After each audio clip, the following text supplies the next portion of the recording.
இருக்கேன்னு சொன்னா எங்க போயிருப்பான்? கூட்டம் வேற ஹெவியா இருக்கு. ஹலோ, கொஞ்சம் தள்ளுங்க. எருமாடு மாதிரி உரச. என் ஃப்ரெண்டுங்க அங்க இருக்கானுங்க, அங்க போகணும் நானு. இதுக்குன்னே இங்க வரானுங்க. இந்த பக்கமா தானே வரேன்னு சொன்னேன். எத்தனை வாட்டி சொல்லியிருக்கேன், கல்ஃப்ல இருந்து வரவங்க இந்த வழியா தான் வரணும். நான் எத்தனை முறை இந்த இடத்துக்கு வந்திருக்கேன். இல்ல ஏதாவது மாத்திருப்பாங்களோன்னு. என்ன? இல்ல வர வழிய ஃப்ளைட்டோட டைமிங் அடிக்கடி மாத்துறாங்கல்ல, அந்த மாதிரி வழியும் மாத்திருப்பாங்களோன்னு. காமெடி பண்ணாதடா. கிளம்பிட்டாயா கேமராமேனு? ஊருட்ட மாதிரி தான். இது யாரா வர்றது? இவங்க தான் ஏர் ஹோஸ்டஸ். பார்த்தா ஏர் ஹோஸ்டஸ் மாதிரி இருக்கு. சுமாரா ஃப்ளைட்ல வரவங்க இவ்வளவு பார்த்தா பேதி ஆயிருவாங்கடா.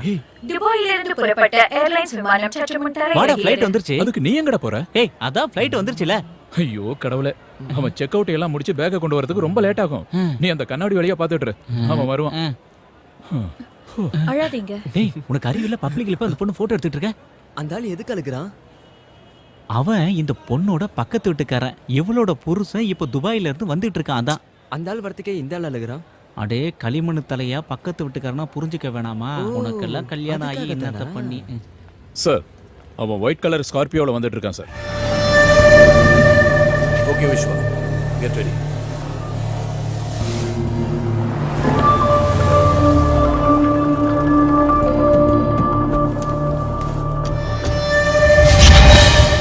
ஏய் பிரபு,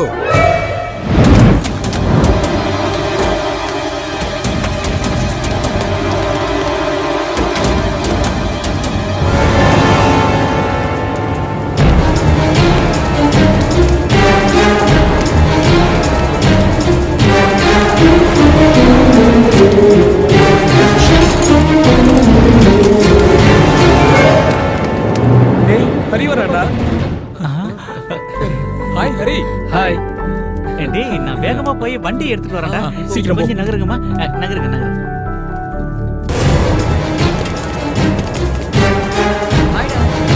சீக்கிரம் வாடா. ஹரி.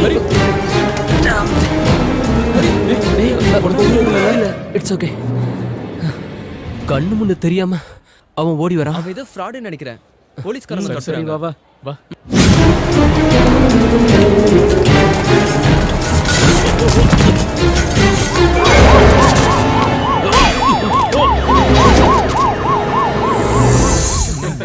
என்னடா ஃபேர் ஆயிட்ட? எதுவும் பொண்ணை லவ் பண்றியா என்ன? ஏய் சுரேஷ் எங்கடா போயிட்டான்? வண்டி மாத்துறதா? பென்ஸ் எடுத்துட்டு வரான் பாரு. ஹாய் ஹரி. ஹாய். சரக்கு இருக்குல்ல, வா. ஹரி, பயணெல்லாம் எப்படி இருந்துச்சு? இது வரைக்கும் நல்லா தான் இருந்தது.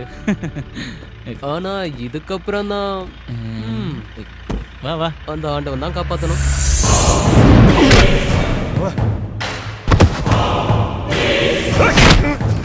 பொண்ணோட பரதேசிகளா, யாரு கையில மாட்டக்கூடாதுன்னு அவனை பாதுகாத்து வச்சிருந்தோம், அவன் கையிலே பிடிச்சு கொண்டு போய் கொடுத்து வந்திருக்கீங்களா? தடிமாடுங்களா, என் கண்ணு முன்னாடி எவரும் நிக்காதீங்க. போங்கடா அண்ணாச்சே.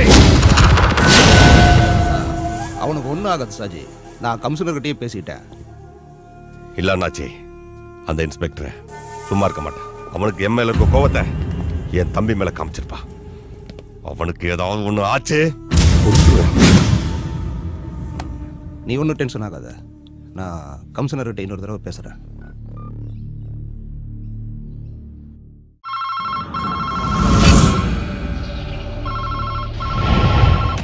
ஹலோ, இருக்கார் சார், கூப்பிடுறேன். சார், மேலிடத்துலேருந்து ப்ரெஷர் பண்ணுறாங்கன்னு நினைக்கிறேன். Commissioner line. ஜேக்கப் அலெக்சாண்டர், என்னையா நினைச்சிட்டு இருக்க? புரியல சார். ஷாஜியோட தம்பி பிரபுவை அரெஸ்ட் பண்ணி வச்சிருக்கியே, எதுக்காகயா? அவன் சாஜியோட தம்பியா இல்ல வேற யாரோட மச்சானான்னு எனக்கு தெரியாது சார். எனக்கு கம்ப்ளைண்ட் வந்துச்சு, அவனை பிடிச்சேன், அவ்வளவுதான். என்னையா கம்ப்ளைண்ட்? என்னையா ஓவரா பேசிட்டு இருக்க? இந்த நிமிஷமே பிரபுவை ரிலீஸ் பண்ணி ஆகணும். திஸ் இஸ் மை ஆர்டர், புரிஞ்சுதா? சாரி சார், அவனை விட முடியாது. அது நீங்க இல்ல, எந்த கொம்பனே சொன்னாலும். யூ கோவப்படாதீங்க சார், நான் சொல்றத கொஞ்சம் கேளுங்க. Padmathi high school PT master Muhammad ஃபைசலோட மக தனுஜாங்கிற பொண்ணை கற்பழிக்க ட்ரை பண்ணனால நான் பிரபு அரெஸ்ட் பண்ணிருக்கேன். ரிட்டர்ன் கம்ப்ளைண்ட் டேபிள் மேல இருக்கு. Section 376 attempt to rape. ஜாமீன் கிடைக்காதுங்கிற விஷயம் நான் உங்களுக்கு சொல்லி புரிய வைக்க வேண்டியதில்லை. எஃப்ஐஆர் போட்டு முடிச்சாச்சு சார்.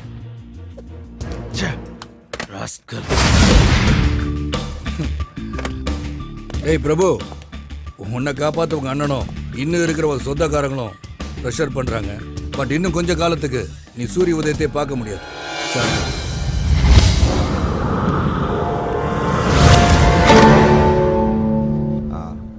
சரி சார். புரியுது. இனிமேல் நாங்கள் பார்த்துக்குறோம். அட்டெம்ப்ட் ரேப் 376 சார்ஜ் பண்ணியிருக்காங்க. ரொம்ப இக்கட்டான சூழ்நிலையா இருக்கு. அப்போ நான் அட்வொகேட் கிட்ட பேசினேன், ஆனா அவரும் முடியாதுன்னுட்டாரு. இதுக்கு ஒரே வழிதான் இருக்கு. அது என்னன்னு தான் தெளிவா சொல்லுங்க அண்ணாச்சி. கம்ப்ளைண்ட் கொடுத்தது யார் தெரியுமா? Padmavathi high school PT master Muhammad ஃபைசலோட பொண்ணு தனுஜா. அவ தான் கேஸ் கொடுத்துருக்கா.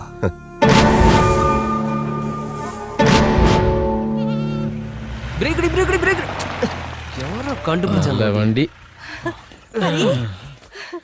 வாப்பா, ஏப்பா இவ்வளவு நேரம் ஆயிடுச்சு? ஆமாப்பா, என்னாச்சு? சுரேஷோட வண்டியில இவ்வளவு நேரத்துல வீட்டுக்கு வந்ததே ரொம்ப அதிசயம். டேய் நக்கெல்லாம் பண்ணாதடா. வீடு கம்மியா இருந்தாலும் உங்க அத்தனை பேரையும் பத்திரமா கொண்டு வந்து சேர்த்திருக்கேன்ல, அதான் இந்த சுரேஷ் வண்டியோட ஸ்பெஷாலிட்டி. என்ன நான் சொல்றதெல்லாம் சரிதானே? அதுக்கப்புறம் இவ்வளவு லக்கேஜையும் இத்தனை பேரும் ஃப்ரீயா உட்கார்ற மாதிரி இந்த ஊர்ல வேற வண்டி இருக்கான்னு சொல்லுங்க.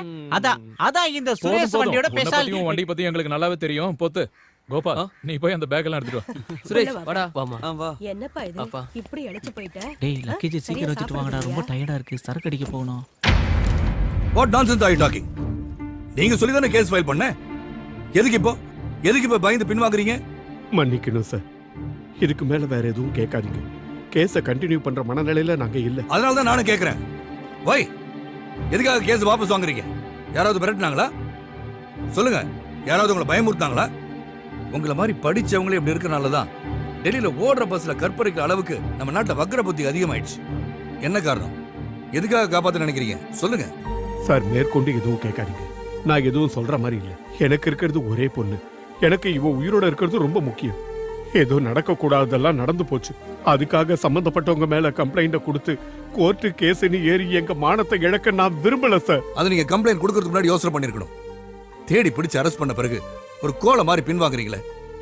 ஆயிரக்கணக்கான மாணவர்களுக்கு படிப்பு சொல்லித்தர ஆசிரியர் நீங்க. நீங்களே இப்படி பயந்து போனா அவன மாதிரி குற்றவாளிங்க அதிகமாயிருவாங்க. சாரி சார், நான் கேஸை வாபஸ் வாங்கிக்கிறேன்.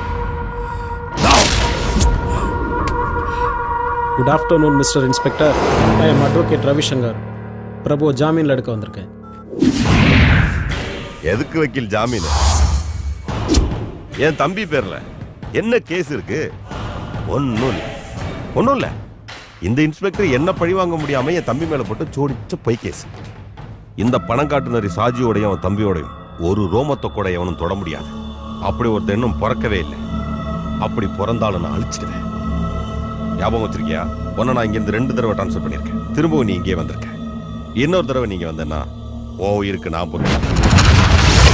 என் தம்பியை உள்ள வச்சு நீ பூட்டிட்ட. அந்த பூட்டை எப்படி உடைச்ச பாத்தியா? இது மாதிரி எல்லாத்தையும் மொத்தமா அழிச்சு.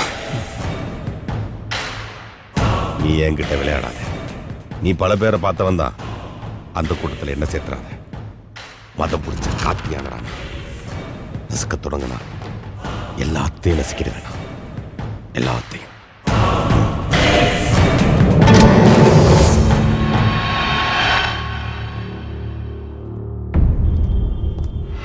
நில்லடா.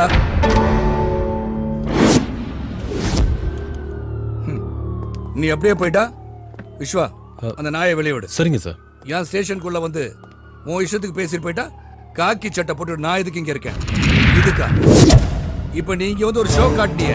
பெரிய பெரிய அரசியல்வாதிகளும் என்னோட மூத்த அதிகாரிகள் சிலரும் உன் பாக்கெட்ல இருக்காங்கன்ற திமிர்ல பேசுற பேச்சு. இதோ இந்த மொபைல் போன்ல இருக்கு. உன் வண்டவாளெல்லாம் இது ஒண்ணு போதும் உன்னை 3 மாசம் உள்ள வைக்கிறதுக்கு. போலீஸ் ஸ்டேஷன்ல அத்துமீறி நுழைஞ்சது செக்ஷன் 447. என் கடமையை செய்ய விடாம தடுத்தது செக்ஷன் 353. நீ உள்ள இருக்க வேண்டிய ஆளுடா. வேறன்னு சொன்ன? நீ மதம் பிடிச்ச காட்டு யானையா? ஏடா பரதேசி பயல, மதம் பிடிச்ச யானைய மயக்க வச்சு போட்டு அடக்குற வெட்டரி டாக்டர் தான் நீ பார்த்திருப்ப. ஆனா மதம் பிடிச்ச காட்டு யானைய நேருக்கு நேர் நெஞ்ச நிமித்தி நின்னு நெத்தியில மோதி அடக்குன வேட்டக்காரனை நீ பார்த்தது இல்லையே. அதான் ஜேக்கப் அலெக்சாண்டர். இவர் இங்க இருக்க அப்பாவிங்க மன உனக்கு பயப்படலாம். இந்த பூச்சாண்டி வேலையெல்லாம் என்கிட்ட பலிக்காது. என்ன ஜெயிக்கணும்னா இன்னும் 7 ஜென்மம் நீ எடுக்கணும். நீ சொன்னிய என்ன 2 தடவை இங்க இருந்து டிரான்ஸ்ஃபர் பண்ணிட்டேன்னு என்ன இப்ப இங்க வர வச்சது என்ன நம்புற இந்த ஊர் மக்கள். அவங்க என் கூட இருக்கிற வரைக்கும் உன்னால என்ன ஒண்ணும் பண்ண முடியாது. இப்ப நான் நினைச்சா உன்னை என்ன வேணாலும் செய்யலாம். சில புறம்போக்கு பொறுக்கிங்க மேலையும் லோக்கல் பிக் பாக்கெட் மேலையும் போடுற மகா கீழ்த்தரமான கேஸ்ல உன்னை உள்ள தூக்கி வைக்க எனக்கு இஷ்டம். ஆனா உனக்காகவே ஸ்பெஷலா ஒரு சுருக்கு ரெடி பண்றேன். உன் திமிரையும் உயிரையும் முடிக்க போற ஒரு சுருக்கு. அது இன்னும் சில நாட்கள் இல்ல, மணிக்கணக்கில் முடிக்கிறேன். Your countdown starts now. அது வரைக்கும் நான் பிச்சை போட்ட உசுரை எடுத்துக்கிட்டு ஓடா பரதேசி.